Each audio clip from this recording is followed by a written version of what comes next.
안녕하세요, 일렉트로캠입니다. 오늘은 세미트럭에 대해서 한번 이야기를 해볼까 하는데요.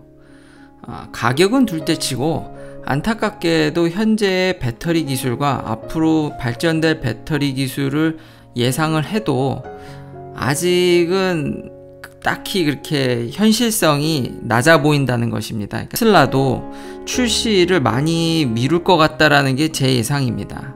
물론 이런 트럭 역시도 그린하우스 가스 에미션의 규제에서 벗어나기 쉽지 않습니다. 그리고 트레일러들도 디젤을 사용하지만 여전히 CO2를 많이 배출합니다. 워낙 큰 애니까요. 에너지를 많이 소모하고요. 이런 압박에서 피할 수가 없기 때문에 그것을 노리고 이제 테슬라가 출시하겠다고 이제 발표는 2017년에 했지만 아직까지 이제 별다른 계획이 없고 딱히 이제 현실화되기에는 여러 가지 장벽들이 너무 많아서 오늘 그것에 대해서 이제 디테일하게 이야기를 해보려고 하는데요. 요즘은 워낙 테슬라가 배터리를 엄청나게 생산을 하기 때문에 배터리 가격이 많이 떨어지고 있습니다. 그러니까 그걸 긍정적으로 본다 하더라도 이게 무게가 문제입니다. 아직 배터리 기술이 그렇게 빨리 발전하질 않아서 이 논문에서 나온 이야기가 뭐냐면 이 세미트럭의 스펙을 보면 테슬라 공식 홈페이지에서 보면 300마일에서 500마일 정도를 간다고 나와 있는데 마일당 kWh 정도를 소모할 것으로 예상하고 있습니다.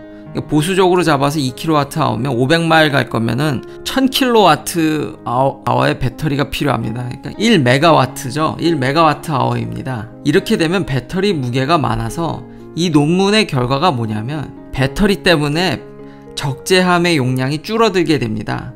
짧게 가면 문제가 안 되는데 멀리 가려고 하면은 배터리가 이만큼이나 차지한다는 겁니다. 보기 쉽게 이렇게 나타내면 36,000kg이 미국에서의 트레일러 한계치입니다. 이거 이상은 더 무겁게 만드는 차들은 도로에서 돌아다닐 수 없습니다. 근데 배터리 웨이트이 딱 봐도 지금 상당량을 차지하죠. 그러니까 현재 기술로는 배터리 가격이 다운되고 효율도 좋다 할지라도 배터리 자체 무게가 어마어마하기 때문에요. 이 페일로드, 적재함이 줄어들게 된다는 문제점이 있습니다. 그래서 이 논문은 얼른 배터리의 에너지 덴시티를 올리지 않으면, 무게당 에너지 덴시티를 올리지 않으면은 현실성이 떨어진다는 이야기입니다. 이제 경쟁 트럭인 디젤을 보면 여기는 이제 4만 kg으로 되어 있죠. 지금 그래서 테슬라가 이거를 36,000kg에서 4만 kg로 늘려달라라는 이야기도 나오고 있습니다. 디젤 트럭은 엔진 무게만 차지하고 연료를 더 많이 넣으면 더 먼 거리를 갈 수 있습니다. 반면에 이 배터리 트럭들은 이렇게 배터리 무게를 늘려야 됩니다. 그리고 실제 미국 규제는 여기 있기 때문에 적재함이 장거리용은 요거밖에 안 된다는 것을 알 수 있죠. 반면에 디젤 트럭들은 적재함이 많습니다. 짧은 거리만 간다 할지라도 여전히 적재함의 차이가 나기 때문에요. 배터리가 설령 가격 경쟁력을 가진다 할지라도 이 적재함부터 해결하지 않으면은 여전히 경제적으로도 큰 이득을 보기가 어렵습니다. 그러면 자 이제 배터리 양을 축소하고 300마일마다 이제 계속 충전을 한다든지 테슬라는 세미를 위해서 지금 메가 차저도 준비하고 있습니다. 메가 차저는 1MW로 충전하는 겁니다. 지금 현재 V3 슈퍼차저가 250kW 충전하고 있죠. 그거에 거의 4배 가까운 충전 시설도 계획은 하고 있습니다. 근데 이게 안타까운 점이 뭐냐면 전번 영상에서 제가 말씀드린 점이 현재 150kW가 딱 가성비가 극강이라는 점입니다. 현재 딱 그 맞는 수준이라는 거죠. 그럼 미래에 Next Generation Extremely Fast Charger에서 XFC라고 이미 규격도 이렇게 다 나와 있고 지금 테슬라가 하는 거는 여기 레벨 3 DC Fast Charger죠. 그러나 현재 배터리 기술은 지금 삼성이 완성했다는 전고체 배터리를 보면요. 이거 테스트한 데이터가 코인셀입니다. 그러니까 아직 대량 생산하려면 갈 길이 멀고요. 이 역시도 결국 이렇게 빠르게 충전을 하게 되면은 빠른 열화를 현재로서는 피할 수가 없습니다. 또한 지금 800V지 않습니까? 그러니까 현재 지금 테슬라가 400V인데 뭐 메가 차저를 위해서든 지금 포르쉐가 쓰는 350kW CCS 원타입의 빠른 충전을 해도 150kW 대비 2배 이상 지금 파워가 올라갔기 때문에 커런트를 늘릴 수밖에 없습니다.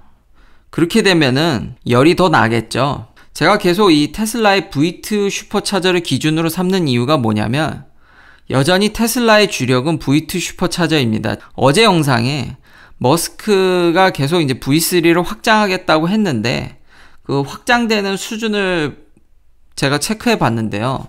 현재 지금 미국에서는 이제 슈퍼차저가 한 800개 좀 넘게 있고 지금 61개가 건설 중이며 84개 정도 이제 퍼밋을 얻어서 올해나 뭐 내년에 지을 수도 있죠. 이건 퍼밋을 얻은 거지 지금 당장 짓겠다는 게 아니거든요. 전 세계적으로는 지금 1800개가 넘고 지금 91개가 지금 현재 건설 중에 더 추가로 있으면 이제 121개 정도가 대기인데 이 중 V3 슈퍼차저가 몇 개나 됐는지 제가 찾아보니까 뭐 이미 50개 정도는 열었다고 합니다. 근데 앞으로 올해 20개 정도와 10개 정도의 퍼밋을 얻었다는 거죠. 전 세계적으로.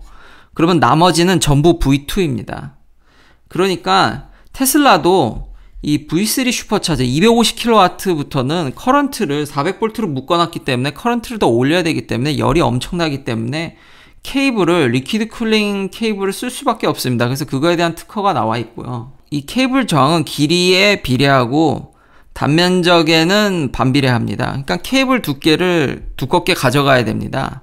결국 이제 하이파워 충전을 하려면 케이블의 리지스턴스가 줄어야 되는데 이 얘기를 제가 빠뜨렸는데 포르쉐 얘기할 때도 이 리퀴드 쿨 차징 케이블에서도 현실적으로 다른 게 그러니까 동일 저항과 동일 당연히 파워를 전달한다고 하면은 당연히 거기 흐르는 전류량과 그 케이블의 단면적이 중요합니다. 열 문제는요. 우리가 쓰고 있는 지금 V2 슈퍼차저의 테슬라의 그 케이블 사이즈가 거의 맥시멈이라고 보여집니다.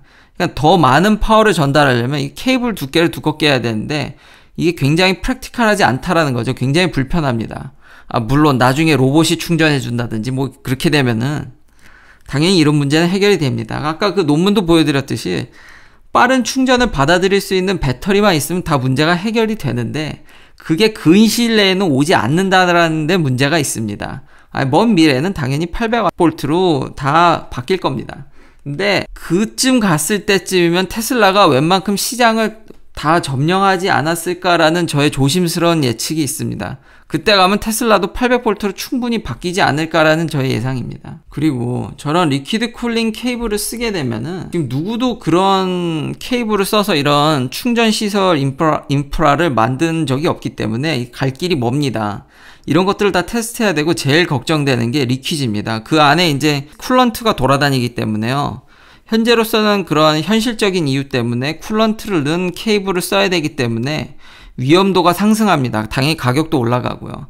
그래서 테슬라가 말은 이제 세미를 얘기하면서 메가 차저도 준비하고 이런 얘기를 하곤 있지만 현실적으로는 V2가 지금은 딱 가성비가 극강이고 V3와 V2 차이를 그렇게 크게 느끼질 못하기 때문에요. 전에 영상에서도 말씀드렸듯이 지금 완전히 빈 깡통으로 가서 충전하지는 않습니다. 그런 강심장은 많지 않기 때문에 10%라도 가서 결국 급속 충전은 잘해야 이제 80%? 물론 이 V3 슈퍼차저는 30%만 넘어도 줄고 V2도 40~50%만 돼도 이 속도가 감소하기 때문에요. 차이가 상당히 줍니다. 그러니까 실 사용 시에는 큰 차이가 나지 않기 때문에 이런 경쟁사들 때문에 V3를 테슬라도 광고를 하지만 여전히 주력은 V2입니다. 그래서 정리하면 현재 배터리 에너지 덴시티보다 더 올리지 않으면은 적재한 문제로 세미트럭은 현재로서는 나올 확률이 떨어지고 테슬라가 배터리의 케미스트리를 바꿀 때쯤이면은 세미트럭을 기대해 볼 수 있을 것 같습니다. 그리고 메가 차저는커녕 V3 슈퍼차저도 보급이 좀 더딘 편입니다. 말씀드렸듯이 쿨링 문제가 있기 때문에요. V2는 에어로 쿨링합니다. 그러니까 쿨런트가 필요 없습니다. 그냥 좀 두꺼운 전선 쓰는데 V3는 저렇게 따로 쿨링을 대비해야 되기 때문에 아직은 시기상조인 것 같습니다. 시청해주셔서 감사합니다. 구독, 좋아요 부탁드립니다. 내일도 테슬라 관련 이야기들로 찾아뵙겠습니다.